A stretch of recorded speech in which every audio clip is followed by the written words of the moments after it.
at all what I expected, but the Watcher did bid us heed their counsel. I assume the one that gave that rousing speech was their leader, though we might have to ask about in order to track him down. Come on then, let's be about it. Again, you guys have fun with the boring path. Up.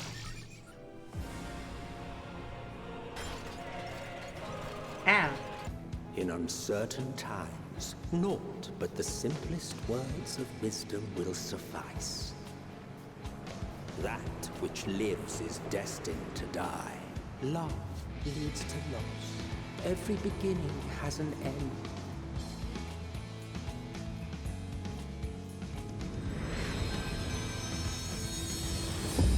Treasure every moment, every step of your descent.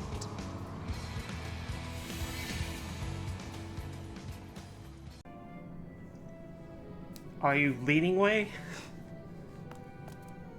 Well, what? How in the... When did you get here? Who let you in? Why wasn't I told? Oh my god, I want you to take me to your leader. I want to do this though.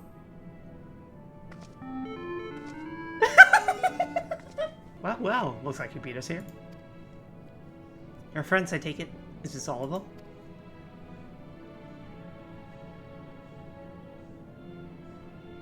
A group comprised entirely of children. What must their parents be thinking? We're all children, apparently, as well. Hello, yes, I am baby. My name is Livingway, Oh. and we are the Loporrits, created for the express purpose of commanding this ship and bearing the people of Etheirys to a brave new world. Wait, so the contingency plan is to just bail on the old planet and find a new one? What? But then Reen's gonna die! Acutely aware of the imminent crisis, your parents sent you little ones on ahead while they began the necessary preparations. Still not following? No? Very well, I shall elaborate further. I mean, for one, I'll illustrate that I'm 30. One. Ish. Without Zodiark around to keep things lively, so to speak, the celestial currents of the star have doubtless begun to degrade. A calamity of apocalyptic proportions will be visited upon Etheirys, bringing an end to all life. Very sad, that.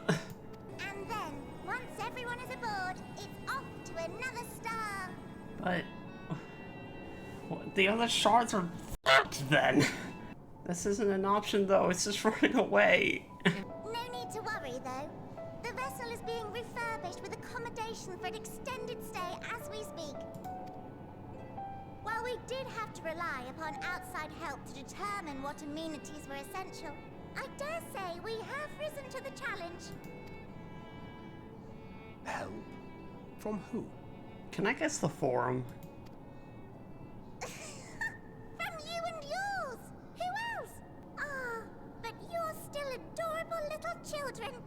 Perhaps your elders were responsible for the deliveries. I'm not sure what led you to conclude otherwise, but I can assure you that we are all grown men and women. And I very much doubt my elders know this place exists, much less how to send you so much as a starlight missive. Merry Christmas, by the way. What? Then who in blazes let you on my moon? Hydaelyn herself led you here. I mean, yeah. That's You who. don't say! Well, that's really not children. Then why are you so small and stunted? Like little baby carrot people. I don't know. Ask Hydaelyn. Well, Amarotines were a great deal taller. In the present day, persons of such prodigious size are exceedingly rare. So, you're saying everyone's not like the Watcher? Oh, confound it all! Someone could have at least scribbled a note about your profound miniaturization. That tome in thy possession. Oh, this? One of the first books sent to us. A compendium of the people of Etheirys, with a few blank pages at the back for minor corrections Yeah, and updates this is as the needed. so-called great and grand duty. Charlotte is gathering up resources because of the imminent final days, and they're going to ship them all to the moon. Their plan is also to just f off. I thought it was abridged and made small for our benefit, but this isn't a regular-sized book, is it? I'm afraid it is.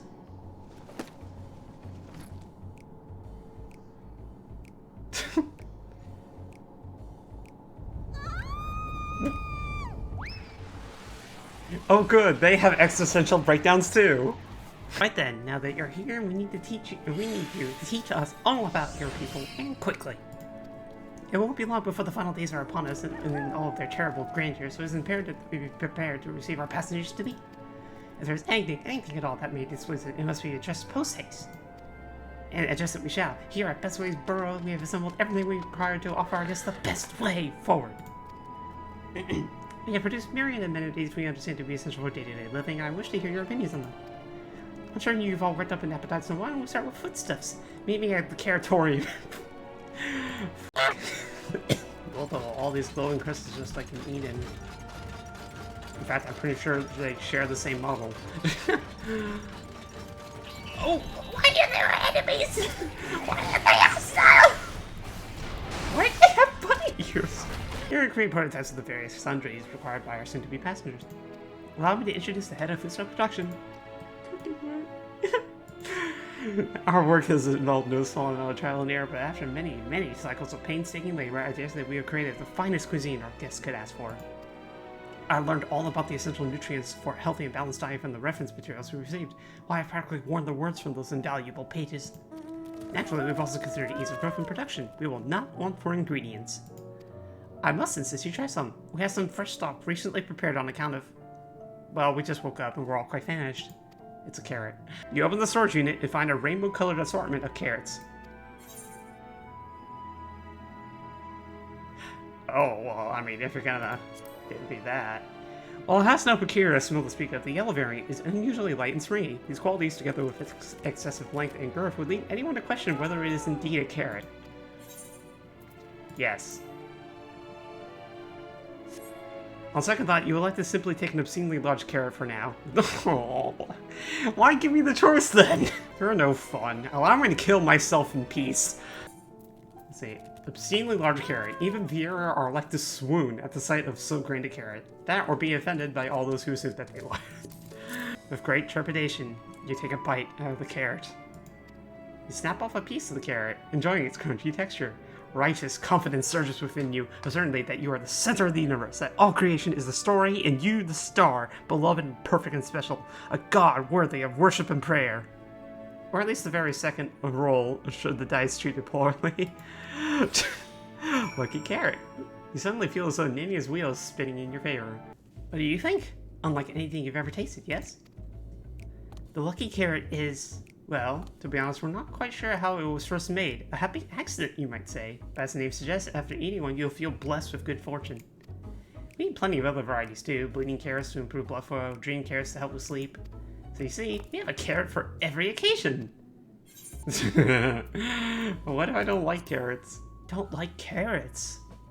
Oh, you must mean you don't like them served in this fashion. Don't worry, we have pureed versions on hand if you don't have the time to... Oh, for fuck. That's not what I mean. I take it you two had a wide assortment of carrots to choose from and not else. If I may ask, what exactly did these collaborators share with you about cuisine on Etheirys? Surely you are made aware of you have abundance of dishes and foods you can emulate. But of course we are. Well, it was only quite recently that we established contact. Even holding a conversation was a struggle at first, so imagine our surprise when they sent us a mountain of books and documents with no clear instructions. The sheer amount of information was overwhelming. If it wasn't for that encyclopedia I found, we would have been at a loss of where to begin. And so we decided, rather than divide our resources to prepare a variety of middling and potentially unsatisfying meals, it would be more efficient to devote our efforts to the production of a single, perfect food. That's all well and good, but man cannot live on raw carrots alone. Have you considered cooking them? I mean, he just said we have puree.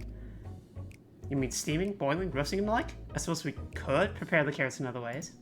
But our primary concern was efficiency, and what's more efficient than sinking your teeth into a carrot fresh from production? A rather strange approach to take from someone named Cooking Way, isn't it? Well, technically speaking, Cookingway isn't my given name. When first created, we were all named in the Old Tongue. You know, that otherwise impenetrable parlance the Watcher speaks. After we received our great tome of words, a dictionary that is, from our collaborators, we learned your language. Adverbs, gerunds, present continuous verb conjugations. Just the basics. Until such a day, one I pray comes sooner than later, it would appear there is naught but carrots on the menu. Somehow, I'm not surprised. I think we've had our fill of carrots for now. Let's move on to the other necessity, shall we? Our clothing production is sure to impress. This way. Please. For the sake of the true endgame, let there be an outfit other than what you have. That being said, can I have your outfit? Here we are at the Apparel production station. You've chosen to employ more traditional methods for the task. Creation magics! Hydaelyn, in her infinite wisdom, bless us with the self-same affinity for her magic her people have possessed. We have other amazing talents, of course, and I know you're dying to hear about them, but I'll regale with details another time. That said, we did run into a spot of trouble at first. Our magic alone was not sufficient to see our work done. In the end, we discovered crystallite aether was a wonderful catalyst that could provide us with the extra V's we need. Why? How's our social? Ah, the sweet sound of recognition! You must be here to impressed to hear we've read all about your habit of changing attire to match your chosen profession. For the sake of efficiency, I presume. This has all been taken into account for our designs. But why take my word for it when you can simply try on our clothes? Make yourselves known to the workers and they'll see to the rest. Oh boy, new glamour! And a cat. Hello. Ah, it's you! One of the visitors from Etheirys! Goodness me, Namingway wasn't kidding. You really are smaller than the Watcher. Oh right, you're here to try on a set of clothes, yes? What would you have me fetching for you today? Okay, Xenos. Something simple yet functional. Simple and functional. Right. This will only take a moment.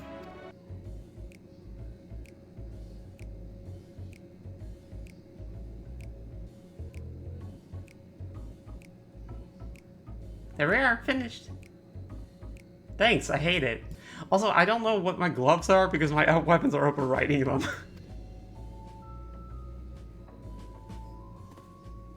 Would you look at that? Speechless! In here, I thought you might not like it. If you have in mind to try something else, why don't speak with my fellow artisans? I'm sure they'd be happy to oblige. You must continue wearing these garments in order for— oh, wow, okay. I can't believe they've done this.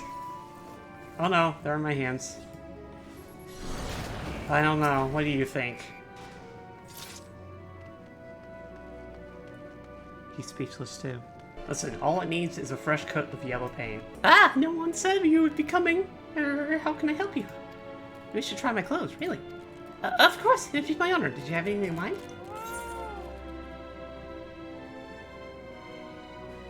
You know what? Just pull the slot machine handle.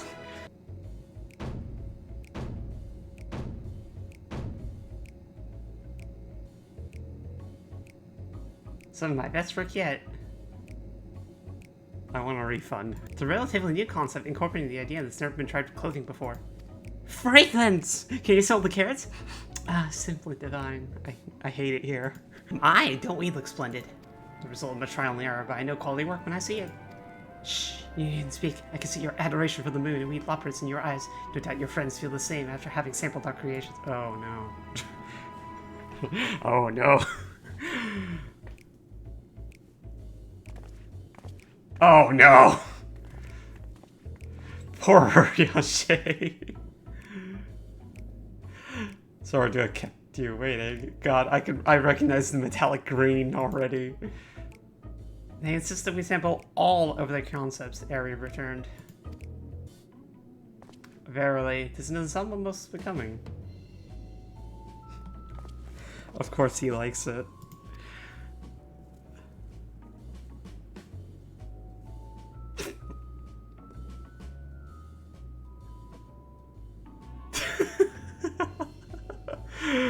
Thanks, we hate it. I think it's past time we return these clothes. I was so confident our garments would meet your approval. Whatever are we doing wrong? The Watcher taught us that in his time everyone wore the same robes. To do otherwise was against social etiquette. We thought we could appeal to modern taste by tailoring the robes to specific professions, but... Please, you mustn't be so hard on yourself. Shall we resort to evacuating the people of Etheirys who most certainly have need of your attire? 'Tis clear you spared no effort in addressing our needs, but you must understand that we are not quite so homogeneous. Speaking for myself, what I wear now better suits my taste, even if it is of inferior make. But there are others whose choices may be influenced by traditions or personal experience, rather than making assumptions for the whole, and you must consider the individual and their potential preferences. I fear we've underestimated the complexity and diversity of your people. Even if we'd memorize every tome we receive, I doubt we'd have fared much better. Maybe we're doing you a disservice trying to shower you with our baubles and flippery. They would to your benefit when you'd be better off on your own. There are some who might agree. People who prefer to keep others at arm's length even when they know they shouldn't. As one such former fool, I would like to ask you a question. The plan to evacuate and escape the final days, did it account for the reflections of the source as well? Uh-oh, here we go. Not that I'm aware of. We were born of Hydaelyn's love for Etheirys, and the salvation of the people on that star and that star alone has ever been our aim. Surely it's better to devote ourselves to saving one world to divide our efforts across 14 and risk failing them all. Suppose you're right. Thancred? Livingway? Might we have leave to explore best ways burrow and untended? You have given us much to think about. Why, certainly. If I may, I should like to accompany thee a little while longer. Really? I mean, you're more than welcome to. There's actually something I wish to speak to you about. Let's be off, shall we?